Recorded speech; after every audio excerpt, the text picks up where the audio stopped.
तो प्रणब दा चले गए और अपने साथ ले गए वो दौर जिसमें नेताओं के बीच मतभेद जमकर हुआ करते थे, लेकिन मनभेदों के लिए कोई जगह नहीं थी। लेकिन प्रणब दा ने खुद को बाकी नेताओं से कैसे अलग किया, ये बड़ा सवाल है।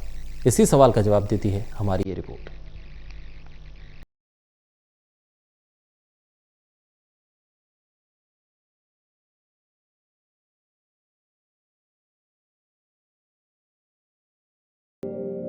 राजनीति का एक और सूरमा चला गया, एक युग का अंत हो गया।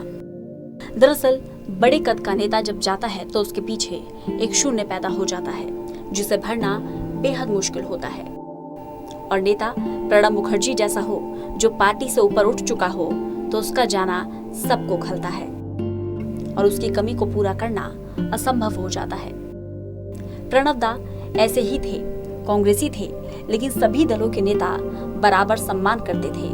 तभी तो उनकी बात करते हुए प्रधानमंत्री नरेंद्र मोदी भावुक हो जाते हैं और उनका गला रूंध जाता है। लेकिन एक वक्त ऐसा आया जब प्रणब दा ने सबको चौंका दिया।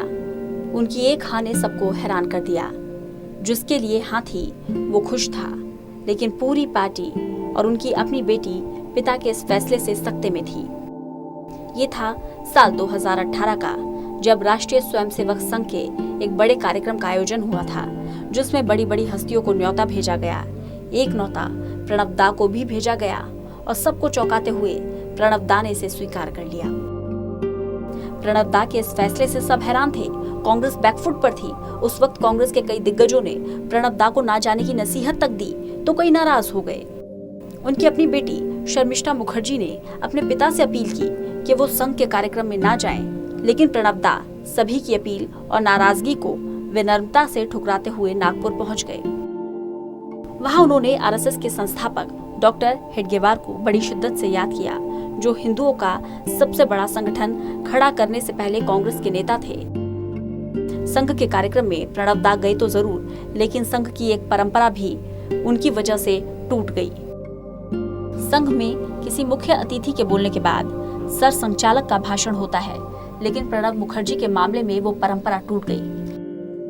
वहां भी प्रणब दा ने धर्मनिरपेक्षता के अपने मूल्यों की अलग जगह दी। प्रणब दा ने लोकतंत्र को मजबूत बनाने में संवाद की भूमिका को हमेशा तवज्जो दी और यही भूमिका उनको अपने समकालीन नेताओं से अलग कर जाती है। प्रणब दा ऐसे थे कि दूसरे दलों के नेताओं से अच्छे रिश्ते निभाते थे, लेकिन कभी अपनी विचारधारा से समझौता नहीं किया। मौजूदा प्रधानमंत्री नरेंद्र मोदी के साथ भी प्रणब दा का रिश्ता बेहद अच्छा माना जाता है। दरअसल राष्ट्रपति बनने से पहले प्रणब मुखर्जी ने 5 दशक तक कांग्रेस में रहकर राजनीति की और सरकार से लेकर संगठन में बड़े पदों पर रहे। लेकिन 2014 में जब केंद्र में नरेंद्र मोदी की अगुवाई में एनडीए की सरकार बनी तो राष्ट्रपति प्रणब मुखर्जी थे। तब राष्ट्रपति और प्रधानमंत्री के रूप में दोनों नेताओं ने अपना जो रिश्ता जोड़ा उसको बेहद मजबूती से निभाया। 2017 में प्रणब दा राष्ट्रपति भवन से बाहर निकले तो उनके सम्मान में प्रधानमंत्री नरेंद्र मोदी के हाथ हमेशा जुड़े रहे। लोग उस समय दंग रह गए जब पिछले साल मोदी सरकार ने प्रणब दा को सबसे बड़ा नागरिक सम्मान भारत रत्न देने का ऐलान किया।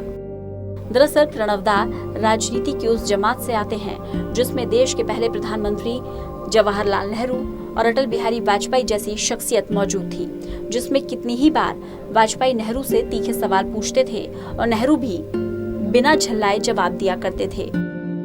ठीक इसी तरह अटल बिहारी वाजपेयी से प्रणब दा की संसद में तीखी बहस होती थी, लेकिन उनसे भी प्रणब दा के संबंध कभी खराब नहीं रहे और मजबूत हुए। इन संबंधों की भावुक झलक तब दिखी जब वाजपेयी को भारत रत्न से नवाजने के लिए राष्ट्रपति प्रणब मुखर्जी उनके घर पहुंचे थे।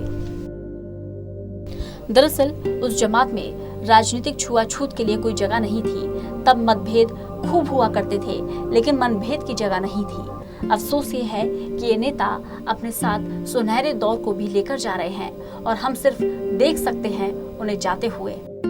हाँ, ये उम्मीद भी कर सकते हैं कि मौजूदा नेताओं की जमात कुछ बदलाव लाएगी, मतभेदों को मनभेदों में नहीं बदलेगी। Special desk, total news.